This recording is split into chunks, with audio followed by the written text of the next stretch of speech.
Avec Edith Éprouvette, les sciences sont chouettes. Pour ne rien manquer, abonne-toi à notre chaîne dès maintenant en activant la cloche.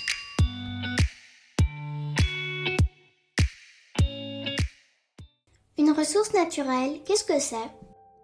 Une ressource naturelle, c'est tout ce que la nature nous offre et que nous utilisons pour vivre, réaliser nos activités quotidiennes ou assurer notre confort. Il existe deux catégories de ressources.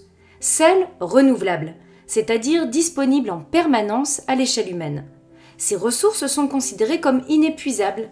Elles se renouvellent à travers des cycles courts, comme l'eau et son cycle naturel, le vent avec ses mouvements atmosphériques, le soleil et ses rayonnements solaires, et enfin les plantes et les animaux avec leur croissance et leur reproduction. Viennent ensuite les ressources non renouvelables, dont la disponibilité est limitée à l'échelle de la vie humaine.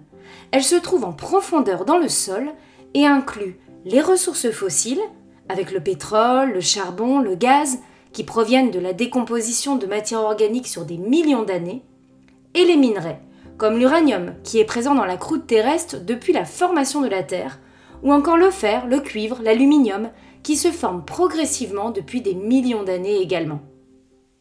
Et à quoi elles servent toutes ces ressources? Chaque ressource a de nombreux usages. Tout d'abord, les ressources alimentaires. Cruciales pour la survie de tous les êtres vivants, elles incluent les plantes, les animaux et les produits dérivés de ces derniers, comme les produits laitiers ou les œufs. Ainsi, l'agriculture et la pêche permettent de transformer ces ressources pour nourrir les populations. Ensuite, intéressons-nous aux ressources en eau douce. L'eau est de loin la ressource la plus utilisée au monde. En effet, elle est indispensable à chaque être humain, que ce soit pour boire, se laver ou mener ses activités quotidiennes. Sans accès à l'eau potable, il est impossible de satisfaire nos besoins fondamentaux, ce qui met en péril notre survie. De plus, l'agriculture et l'élevage dépendent directement de cette ressource, ce qui rend son accès absolument essentiel à la vie. Quant aux ressources minérales, elles regroupent les matériaux utilisés dans la fabrication d'objets, de construction ou d'infrastructures. Elles peuvent être exploitées sous leur forme naturelle, comme le sable ou le gravier, ou utilisées sous leur forme transformée, comme le ciment. De même, les ressources organiques permettent la fabrication d'objets, mais aussi la production de chaleur avec le bois, ou encore de médicaments grâce aux plantes.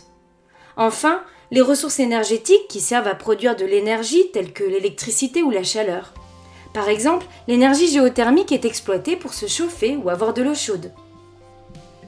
L'utilisation des ressources est-elle sans danger? La population mondiale ne cesse d'augmenter. Aussi, pour satisfaire ses besoins grandissants, l'homme exploite de plus en plus les ressources naturelles. Mais si nous continuons à puiser ainsi dans ces ressources, certaines vont finir par s'épuiser. C'est le cas de l'eau douce. Bien que son cycle soit renouvelable, sa répartition géographique est inégale, et certaines régions connaissent des pénuries, particulièrement en période de sécheresse.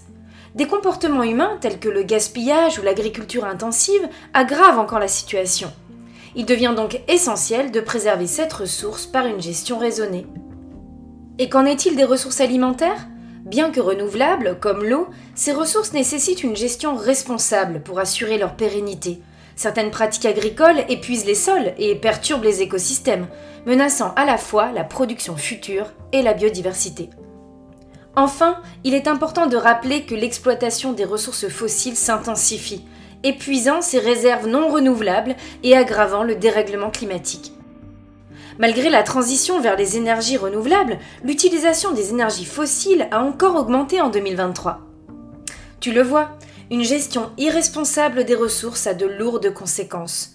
Pour préserver l'avenir, chacun peut agir en adoptant des gestes éco-responsables, comme privilégier les produits locaux et limiter la surconsommation. Et les gouvernements ?